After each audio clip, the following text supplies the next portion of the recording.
You are looking at the guts of a variable frequency drive. What does it do? Well, it feeds a signal to an electric motor, such as this one, and it'll make that motor stand on its ear for you. We use these in industry everywhere. They're used in water treatment plants, in power plants, in manufacturing facilities. They manufacture space shuttles. I mean, literally. Automobiles, Kraft macaroni and cheese. All these things are manufactured with this. And I've spent the last 25, 30 years of my life installing, maintaining, and repairing these systems. And last 2 years, I've spent quite a bit of time not only doing field service work, but primarily traveling to teach it. As you can clearly see from all the pins on the map, I fly quite a bit, pretty much everywhere in the United States. And so a lot of times I'll have to travel with a gadget like this. And one end of this plugs into that, and the other end plugs into my laptop just via USB cable so that I can talk to it from the laptop. Here's the problem. I used to get hassled by TSA all the time because they would be like, "What is this?"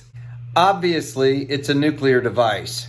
And somewhere along the way, the training must have changed because they've gone from like needing to identify every single thing that comes across the x-ray. Like, what is this? How the hell do I explain this? I teach a 16-hour class on this. I'm going to explain this in 3 minutes in the line at TSA. Give me a break. I mean, this is clearly not contraband. It is not a bomb. It is not a gun. It is not a knife. Okay? At least that's what I'd like to say. But as I was saying, I think the training changed because nowadays what happens when this is going through the x-ray sideways in there, they look at it and they tilt their head sideways, and occasionally they'll call someone else over and they'll tilt their head sideways, and then they'll just shrug and let it go through.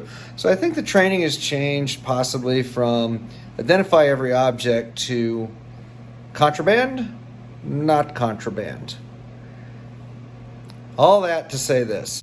A few days ago, I'm flying out of my hometown airport, and I'm waiting for what felt like a half hour, but realistically was probably 3 or 4 minutes, as this meathead looks at it, and looks at it, and looks at it. And people behind me are getting mad at me. They're like, "What's in your bag, bro? You're holding us up." I'm like, Finally, a woman comes over. She had kind of a supervisor feel to her, and she's like, "I don't know." And the guy goes, "I don't know." And he reaches, grabs a bag, and pulls it off.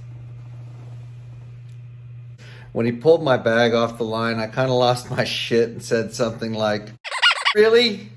And he looks over his shoulder. "What?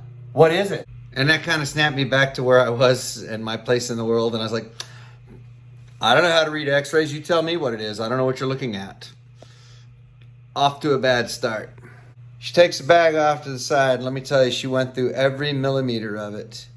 And at the end of it, this was the object of their suspicion.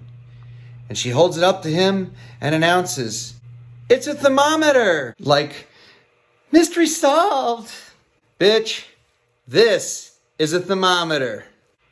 I mean, certainly at some point in your life, you've seen somebody give a PowerPoint presentation and they push the button on the little clicker and it changes the picture in the background. Not a thermometer.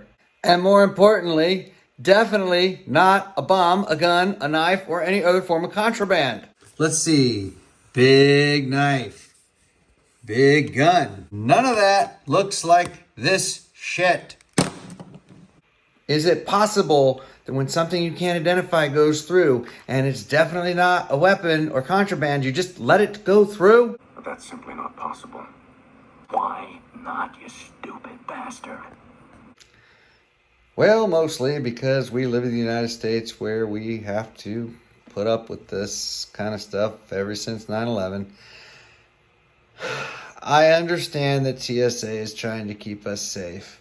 But it's not just electronic gadgets. I mean, they've pulled these books out of my bag and go, Oh, it's just a notebook. And one time I actually did call a TSA agent a jackass. Um, I don't know why I haven't had a cavity search yet. It's probably coming. I'm gonna have to give you a full cavity search. Drop your pants.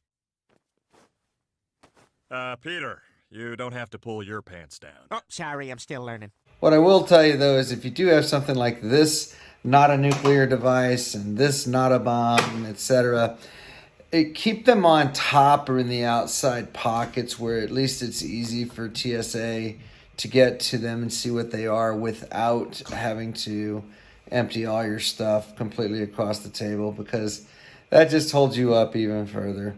And also, in spite of my quite literally calling one a jackass at one point, try to be nice. They have really pushed me to the limits of my patience from time to time, but I do try to maintain my composure as much as I can. I just have a hard time dealing with incompetence and stupidity, and once in a while I run into that and I lose my shit, but it's only for about a millisecond, and I almost always apologize. Anyway, just another rant. Safe travels, my friends.